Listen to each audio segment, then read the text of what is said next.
All right, good morning, people of YouTube. So this time we're back with a deck profile for one of my favorite Digimon, Leopardmon. So this card is insanely strong, and had it been printed earlier in the Digimon card game's life cycle, this would have been an undisputed Tier 1 deck. However, right now, this is a really cool combo deck that has a lot of different ways to keep your opponents guessing, because this card combos really well with basically every other green card that's been printed. There are so many different ways that you can build this deck that your opponent is kind of forced to have really good knowledge of the entire Digimon card game database and have to play around a lot of those different pieces. So this deck is really, really good at catching your opponent off guard, has lots of really cool things that it can do. So without further ado, let's go ahead and get into some of the card choices. So for the level 6s, we got 4 copies of the boss himself, Leopardmon. This card lets you play something at a reduced cost of 4 whenever you Digivolve into it, or once per turn during your turn. So if your opponent doesn't remove this card immediately, it will just continue to accrue value as you just continue to spam bodies. In addition, if you play a Digimon, all of your green Digimon or Royal Knights gain blocker. So you can just have a massive defensive wall that's really, really hard for your opponent to overcome unless they are playing a deck like Blue Flare. So this card is just absolutely fantastic, and yeah, as your defensive backbone and your main board spammer. Next, we got 3 copies of Leopard Mode. This card is also fantastic in defense because it can perma-suspend something on your opponent's turn. But not only that, it can also make use of all the bodies that you're playing by tapping them to untap itself and get further swings. In addition, it will trash itself at the end of the turn from the top of the stack, and then unsuspend every Digimon you have in play. So when the Leopardmon turn them all into blockers, they get to stay blockers, and you still get to use them for this card's massive output as far as your big OTK damage push. So this card is absolutely fantastic, and I think it's pretty slept on right now. This is a deck with a lot of combo potential and a lot of ways to just secure victory out of nowhere. One of those ways is the single copy of Quartzmon. So you can make the argument to bump this card up to 2, and I agree.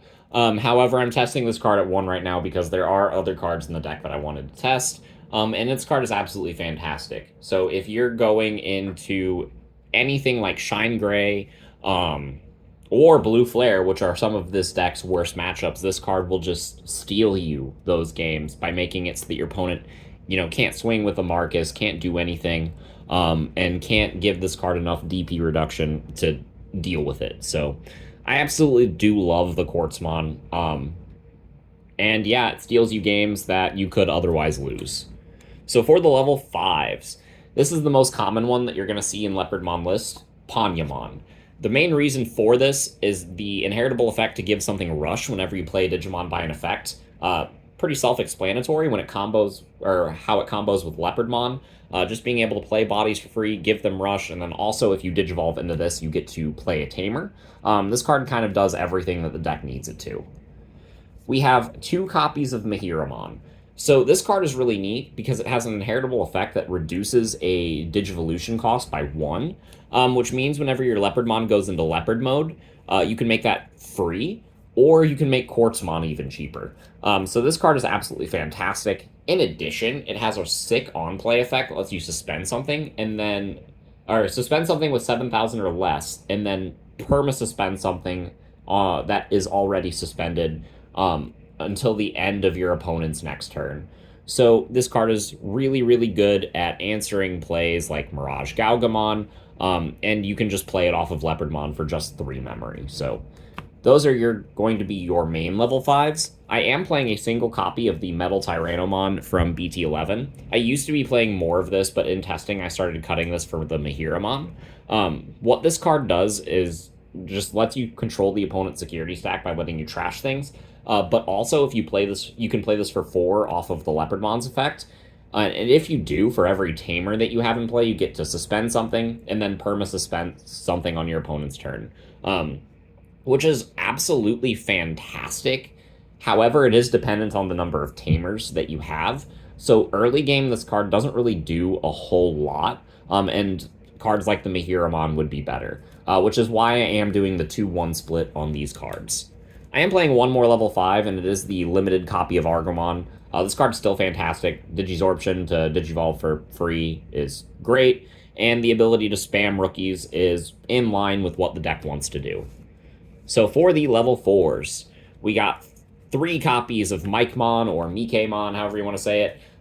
It's inheritable power booster, really good, and if we play it, we give something piercing. Again, this is fantastic off of Leopardmon's effect. You're going to notice a lot of our level 4s are a 4 play cost, which means that we can play all of our level 4s and below from Leopardmon for free.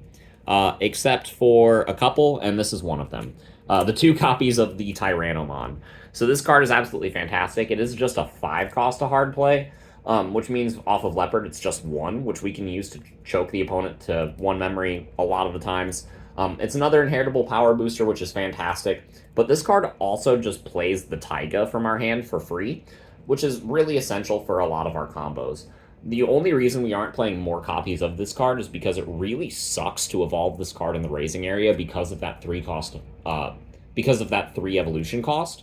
And green is a deck that wants to utilize its raising area, specifically in stack-based decks like this one. So the 3 cost is pretty punishing, but this card is good to just hard slam for 5. It's good off of Leopardmon's effect, and it adds a lot of value to the deck, so I felt it was a good 2 of. For the MVP of the level 4s, we got 4 copies of Digimon. So this is a card that was printed all the way back in BT1. It is a 4 to hard play, a 1 cost to Evo, which is fantastic for what the deck wants to do. You open this card and a rookie, you can just put your opponent to 1 and just kind of just start choking them early on. It's also a 6,000 DP Digimon, so if we play it off of Leopard, it's one of the bigger blockers that we could get, at least get for free.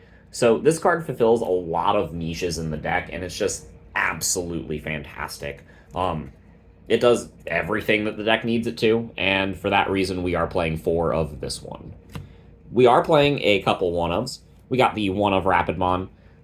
We have a lot of Terriermons in this deck, so being able to suspend an opponent's board off of the number of Tamers that we have is pretty nice. Also spread DP reduction. The reason we are playing 1 of this card is in similar line with the Metal Tyrannomon, because it is an expensive Evo, it is an expensive play cost, and it is dependent on the number of Tamers that you have. However, the power that this card exudes makes it an excellent 1-of. We do have the 1 of Arbormon. This card is also good, not only because it's a hybrid, because it can evolve on top of our Tamers, but because of the 5 play cost. It is the cheapest hybrid to hard play, which means that if necessary, we can just play it for 1 and choke our opponent out with Leopardmon's effect. So we do have 1 more level 4 in the deck, and it is another BT1 card. It is the BT1 Kawagamon. So this card is basically never seen play. It's 4 cost to hard play, so free off Leopard. On play, you get to just suspend one of your opponent's Digimon, making it absolutely fantastic at just putting a little bit of control on a big body if your opponent has something that you can't really deal with. And yeah, this card is just pretty good. So that is it for the level 4s. Closing out the Digimon, we have the level 3s. Starting off, we have the 4 copies of Salamon. This card is another power booster. It is also the Searcher of the deck. Searchers are good to hard play off of Leopardmon, especially if, typically the Searchers that you use are going to be fodder later on, right? So having fodder that can block off of Leopardmon's effect makes the fodder even more useful. We have 3 copies of Terriermon from, EX2? This is the one that has the inheritable that if an opponent's Digimon becomes suspended, you get plus 2,000, which is, again, another power booster to go on Leopard is fantastic. Being 11,000 base DP is kind of weak, so you need all the sauce that you can get to make him a little bit chunkier. And also, this card has an effect that if you play a Tamer, you get to gain a memory, which can just, make your Tyrannomon a 4 cost, making it free off Leopard. So yeah, this card is just pretty nice and has a lot of combo potential in the deck whenever you're starting to go wide. We have 2 copies of the Floodgate Terriermon. Floodgates are really cool in this deck because we can drop them off of Leopardmon for free to exude a lot of pressure on the opponent. And this card is fantastic for that. Blocks, memory boost, lots of purple plays, lots of blue plays, and it's searchable off the Salamon, so this card is pretty nice. We got 3 copies of the Palmumon from BT9. All players can't play Digimon by effects is a fantastic effect this format. However, it does hurt you a little bit, but again, you can just evolve this into Veggie for 1 and kind of turn it off whenever you need. Think Vanity's Emptiness for old school Yu-Gi-Oh players.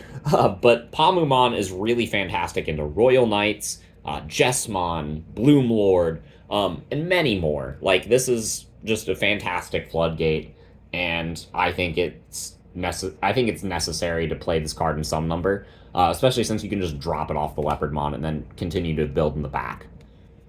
And for the last rookie we're playing 1 copy of the EX3 Palmumon. This card combos really well with Leopard mode, because if we suspend this off of Leopardmon's effect, then we get to suspend something on our opponent's board.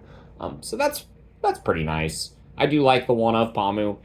This card is entirely cuttable, though. It's probably the most cuttable card in the deck. So that is it. We have the 13 rookies. On to the Tamers. We got 2 copies of Mimi, because Mimi is fantastic. Memory Setter, plays out more Digimon. Mimi's great. We got 4 copies of Taiga. It's a power booster, and it makes our cards cheaper. You know, what more could you ask? So this is also the main tamer, or I guess the only tamer that we can drop off of Tyranno. We can drop both of these off the Panyamon, though. So it's important to have a fair number of targets if you are playing the Panyamon engine. So these are the 6 tamers that I am electing to play. Closing out the main deck with some options, I have 2 copies of Green Memory Boost and 1 copy of Digivolution Plugin S. Not gonna lie, whenever the training boosts come out, all 3 of these cards are coming out for training boosts, because training boosts are really good in the deck.